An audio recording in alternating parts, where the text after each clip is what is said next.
Hello everyone, मैं Veenu Verma Excel in Education channel में आप सभी का स्वागत करती हूँ। फ्रेंड्स, यहाँ पर हम तैयारी करते हैं यूजीसी नेट जून 2024 के लिए जो आपकी परीक्षा होने वाली है। तो अभी आपकी एग्ज़ाम की डेट तो आ ही गई है, आपको पता है 10 जून से 21 जून के बीच में एग्ज़ाम होने हैं। तो आपके पास टाइम कम बचता है, मार्च अप्रैल मई 3 महीने का समय है। अगर आप अच्छे से प्रिपरेशन कर लेते हैं तो आपका एग्ज़ाम बिल्कुल क्लियर होगा। ठीक है, तो हम यहाँ पर इस चैनल पे पेपर 1 और पेपर 2 एजुकेशन की तैयारी यहाँ पर करते हैं। ठीक है, आज की इस वीडियो में मैं आपको कुछ सीक्रेट ट्रिक बताऊंगी कि आप पीवाईक्यूज के माध्यम से कैसे प्रश्नों को सॉल्व करेंगे और क्या तरीका आपका होना चाहिए। सही अप्रोच के बारे में बात करेंगे कि कौन सी वो बेस्ट अप्रोच है जिसके साथ आप अगर क्वेश्चंस को देखते हैं, अपने कॉन्सेप्ट को क्लियर करते हैं तो वो आपके लिए बेनिफिशियल होगा। ठीक है, तो आज हम इसी के बारे में बात करेंगे, secret trick to crack UGC NET exam in first attempt. ठीक है, अगर आप पहली बार दे रहे हैं या आपने पहले दे रखा है तो भी ये ट्रिक आपके लिए काम करेगी। ठीक है, तो अगर आप चैनल पे पहली बार आए हैं तो सब्सक्राइब ज़रूर कर लीजिएगा, क्योंकि ऐसे ही वीडियोस आपके लिए हेल्पफुल वीडियो आपको मिलती रहती हैं। साथ में सारे कॉन्सेप्ट मैं कवर करवा रही हूँ यहाँ पर, और पीवाईक्यूज भी करवा रही हूँ। तो आपको मास्टर क्लास की एक सीरीज़ मिल जाएगी प्लेलिस्ट में, और पीवाईक्यूज की सीरीज़ भी मिल जाएगी। मेरा जो एम है वो पूरा 10 साल के क्वेश्चन को कराने का है। ठीक है, तो काफ़ी चीज़ें आपकी यहाँ पर कवर हो जाएंगी, फ्री ऑफ कॉस्ट है, कोई उसका शुल्क नहीं लिया जा रहा है। ठीक है, तो अगर आप चैनल पर पहली बार आए हैं तो सब्सक्राइब कर लीजिएगा और टेलीग्राम चैनल को भी ज्वाइन कर लें। तो हम लोग यहाँ पर देखते हैं, चलिए हम बात करते हैं कि पीवाईक्यूज को आपको कैसे करना है। देखिए, आपके जो क्वेश्चन आते हैं ना, उसमें टाइप्स ऑफ क्वेश्चंस की बात करें तो सिंपल क्वेश्चन आते हैं जो कि फैक्ट पे आधारित होते हैं, सीधे सीधे होते हैं, और उसमें आपको डायरेक्ट पता होना चाहिए। ठीक है, तो जब तक आप फैक्चुअल नॉलेज नहीं होगा तो इस तरह के क्वेश्चन को सॉल्व करने में प्रॉब्लम आती है। ऐसे क्वेश्चन आपके इसमें भी बनते हैं, हायर एजुकेशन में भी बनते हैं, और आईसीटी वगैरह में भी पूछे जाते हैं, टीचिंग एप्टीट्यूड में। ठीक है, तो इस तरह से दूसरे जो क्वेश्चन बनते हैं वो असर्शन रीजन वाले में बनते हैं। ठीक है, कथन निष्कर्ष वाले में। तो यहाँ पर कॉन्सेप्ट का क्लियर होना बहुत ज़रूरी होता है। और जो तीसरे हैं वो स्टेटमेंट बेस्ड सवाल आते हैं। यहाँ पे 4 आपको ऑप्शन दिए होते हैं, तो उसमें आपको ये दिखाना होता है कि कौन सा इसमें ऑप्शन सही है ना। फिर आपको मैचिंग के सवाल आते हैं। अब इस तरह के क्वेश्चंस को सॉल्व करने के लिए कैसे हम पीवाईक्यूज को करें और किस तरह से आपके क्वेश्चंस भी सॉल्व हो जाएं और आपके नोट्स भी बनते चले जाएं। ठीक है, तो हम यहाँ पर देख लेते हैं कि इस तरह के क्वेश्चन सॉल्व करने के लिए आपको क्या करना है। तो देखिए, जो सिंपल क्वेश्चन होते हैं उसमें तो आपको कॉन्सेप्ट पता होना चाहिए कि किस तरह से आप करोगे, है ना।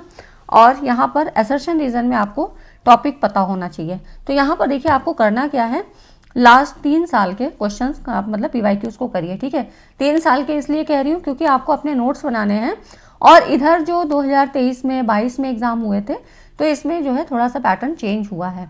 वो चीज़ें आपके सिलेबस में मेंशन नहीं है, लेकिन वहाँ से क्वेश्चन पूछे जा रहे हैं, वो नए नए टॉपिक आपसे पूछे जा रहे हैं। ठीक है, तो जब आप इस तरह से क्वेश्चन को देखते हो, सॉल्व करते हो, तो आपको बहुत सारे नए कॉन्सेप्ट मिलते हैं, है ना। तो आपको क्या करना है, 3 साल के क्वेश्चन लीजिए। आप अभी दिसंबर वाले से शुरू करिए, जो 2023 में 3 बार आपका एग्जाम हो चुका है। ठीक है, तो ये पीवाईक्यूज आप उठाइए और यहाँ से करने शुरू करिए। ठीक है, जितना प्रयास कर सकते हैं करिए, बाकी मैं तो करवा ही रही हूँ आपको। ठीक है, इन क्वेश्चंस को आपको नोट डाउन करना है और आपको फिर यहाँ से टॉपिक्स मिलते चले जाएंगे, है ना। तो इससे क्या होगा कि आपको इन टॉपिक्स को उठाना है और बिल्कुल थॉरोली अच्छे से पढ़ना है ना। जब पढ़ते जाएंगे तो इसमें से कुछ चीज़ों को नोट्स बनाते चलिए। ठीक है, तो इससे आपको ये पता लगेगा कि किस टॉपिक से क्या बार बार चीज़ें क्या पूछी जा रही हैं, है ना। तो आपको ये पता लग जाता है कि रिपीटेड टॉपिक कौन से हैं, एवरग्रीन टॉपिक्स कौन से हैं जिनसे कि क्वेश्चन बनते ही बनते हैं, या न्यू कॉन्सेप्ट कहाँ से पूछे जा रहे हैं। ठीक है, तो इस तरह से आप जब पीवाईक्यूज को करते हो तो ये कुछ चीज़ें आपसे जो है सामने आ जाती हैं, है ना। तो यहाँ पर मैं तो करवा ही रही हूँ आपको, आप देखिएगा मास्टर क्लास सीरीज़ जो प्लेलिस्ट में है, और आपकी जो पीवाईक्यूज हैं, मैं पूरे कॉन्सेप्ट के साथ आपको वो नए कॉन्सेप्ट भी बताती हूँ, और जो पिछली वीडियोस हैं उनमें तो पूरा जो है बेसिक कॉन्सेप्ट मैंने आपका करवा ही दिया है यूनिट वाइज, है ना। तो आप इनको देखिएगा वीडियोस को, और वरना आप अपने एंड से भी ऐसे कर सकते हैं। ठीक है, तो यहाँ पर आपको टॉपिक वाइज मतलब ये सारे क्वेश्चन निकालने हैं और आपको करना है। अब इसमें भी आपको अलग अलग तरह के क्वेश्चन मिलेंगे, कोई स्टेटमेंट वाले मिलेंगे, कोई फैक्ट वाले मिलेंगे, तो वो किस तरह से करेंगे। तो इसमें देखिए, यहाँ पर जैसे कि अब आपको क्वेश्चन पूछा, ये आपका दिसंबर वाले एग्जाम में पूछा है, 11 दिसंबर को ये क्वेश्चन पूछा था। तो इसमें देखिए क्वांटम कंप्यूटिंग के बारे में पूछ रहा है ना। तो which of the following statement about quantum computing are correct.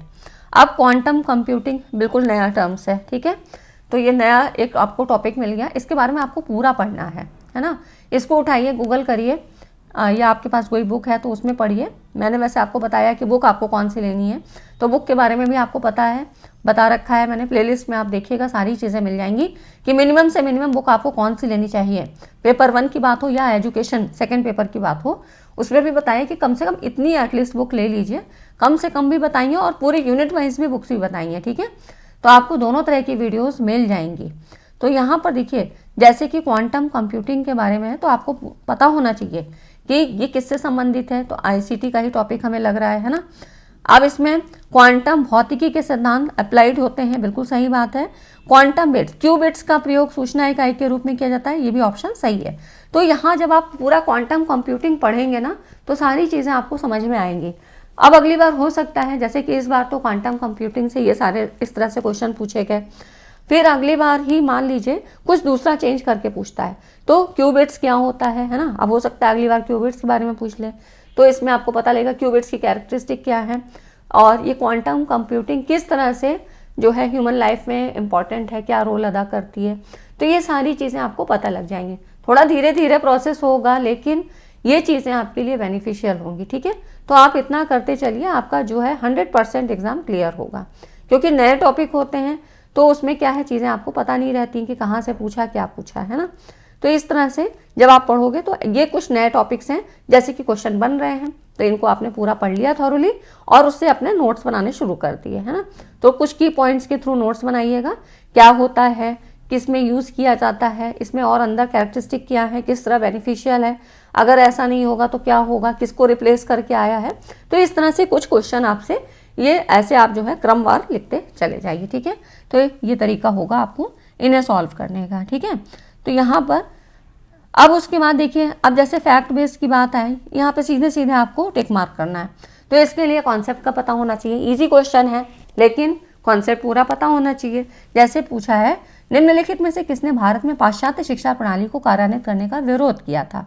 तो ये थी मिसेस एनी बेसेंट, है ना, एनी बेसेंट जी ने इनका। तो इसके लिए क्या है, हायर एजुकेशन का ये कॉन्सेप्ट आपको क्लियर होना चाहिए, ठीक है। तो यहाँ पर पूरी थ्योरी तो आप लोग देखते ही नहीं है, वीडियोस मैंने इतनी बना रखी है लेकिन आप लोग नहीं देखते हैं और जो है शेयर भी नहीं करते हैं, है ना, लाइक एंड शेयर भी नहीं करते हैं। तो देखिए, यहाँ से बहुत सारी चीज़ें आपको इम्पॉर्टेंट पता लगती हैं और मैं खुद भी करवाती हूँ कि इस तरह से आप करोगे तो आपका 100% श्योर सिलेक्शन होगा, है ना। तो इस तरह से आप, ये हो गए फैक्ट बेस्ड। अब आता है आपका जैसे कि मैचिंग का क्वेश्चन है ना। तो मैचिंग में क्या होता है, 2 लिस्ट दी होती हैं, लिस्ट फर्स्ट और सेकंड। अब इसमें आपको करना क्या चाहिए कि जैसे ये है तो स्पाईवेयर क्या होता है ना। स्पाईवेयर क्या है, एक जासूस की तरह काम करता है, इतना ही हमको पता है ना। तो यहाँ पर अब आपने देखा इसका करेक्ट आंसर क्या होगा। तो मान इसका ये है, keylogger use to record key process and sending them to third party, है ना। तो ये स्पाईवेयर क्या है, तो की प्रोसेस को रिकॉर्ड करने और तीसरे पक्ष को भेजने के लिए उपयोग किए जाने वाला की लॉगर होता है। तो यहाँ पे आपने इसको मैच किया। अब आपको नोट्स में कैसे बनाना है, स्पाईवेयर लिखना है और इसके इस फीचर्स को डाल देना है, ठीक है। और फिर 2-4 पॉइंट और लाइन छोड़ दीजिए, क्योंकि अगला कुछ और मिलेगा तो आप वहीं पे नोट करते चलिए, है ना। या आप इसको सर्च करके इसके बारे में सारी चीज़ें टू द पॉइंट आप अपना लिख सकते हैं, ठीक है। फिशिंग क्या है, फिशिंग भी क्या होती है, एक तरह से जाल में फंसाना, है ना।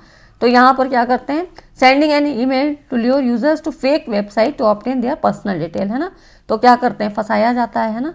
तो यहाँ पर इससे हो गया रैनसमवेयर। अब ये क्या होता है, रैनसमवेयर में यहाँ पर holding hostage a user's data often for a release fee, कुछ शुल्क लेकर उसके जो है मतलब उसके यूज़र के जो डेटा को यहाँ पर हॉस्टेज कर लिया जाता है, मतलब बंधक बना के रख लिया जाता है, कुछ फीस लेकर फिर रिलीज किया जाता है, ठीक है। तो ये हो गया। तो इस तरह से आप ऐसे एक तरफ लिखिए स्पाईवेयर, है ना, यहाँ पर, और फिर इसके बारे में इसका नोट्स लिखिए, ठीक है। तो ऐसे आपके क्या होंगे, 1 लाइनर ऐसे क्वेश्चन बनते चले जाएंगे, है ना। तो इस तरह से आप यहाँ पर कर सकते हैं, ठीक है। फॉर्मिंग क्या होती है, तो अब जो बचेगा यहाँ पर ये फॉर्मिंग से संबंधित हो गया, है ना। तो ये सारे क्वेश्चन आपको ऐसे ही करने हैं और इस तरह से आप अपने नोट्स भी बन जाएंगे और आपने पीवाई की उसका पैटर्न भी देख लिया। और मान लो जो रिपीटेड क्वेश्चन होते हैं तो उनके टॉपिक को फिर से लिखने की ज़रूरत नहीं है ना। तो इस तरह से आप अपने नोट्स को बनाइए, ठीक है, क्वेश्चंस के माध्यम से, पीवाई क्यूज़ के माध्यम से। तो आज की वीडियो में मुझे यही इन्फॉर्म करना था, क्योंकि अब ज़्यादा टाइम तो है नहीं आपके पास कि आप पूरा चीज़ें उठाएंगे, देखेंगे और मेरे साथ जुड़े रहिए। यहाँ से आपकी तैयारी पूरी अच्छे से करवाई जाएगी, पेपर 1 और पेपर 2 एजुकेशन की। ठीक है फ्रेंड्स, तो वीडियो अच्छी लगी, ज़रा भी लगा हो कि हेल्पफुल है तो वीडियो को लाइक एंड शेयर ज़रूर कर दें, क्योंकि बहुत ध्यान से चीज़ें बनानी पड़ती हैं, काफ़ी चीज़ों को सर्च करना पड़ता है, आपके पैटर्न को देखना समझना पड़ता है ना। क्योंकि देखिए नया तो अभी सिलेबस आया नहीं है, अपडेट है ना। तो अभी आपके फॉर्म भी आ जाएंगे मार्च में, अभी 1 हफ्ते बाद ही आपके, अभी मार्च का जो चल रहा है फर्स्ट वीक है, तो इस तरह से आपका जो है अभी फॉर्म फिलिंग भी होने लगेगी, तो ज़्यादा टाइम नहीं बचता है ना। बहुत सारे डिस्टर्बेंस हमारे इर्द गिर्द लगे ही रहते हैं। तो आप अपनी तैयारी शुरू करिए, बाकी मैं हूँ आपकी हर तरह से हेल्प करने के लिए। ठीक है फ्रेंड्स, वीडियो को लाइक एंड शेयर करके जाइएगा। मिलते हैं अगली वीडियो में इसी तरह इंपॉर्टेंट टॉपिक के साथ, तब तक चैनल में बने रहिए। Thanks for watching.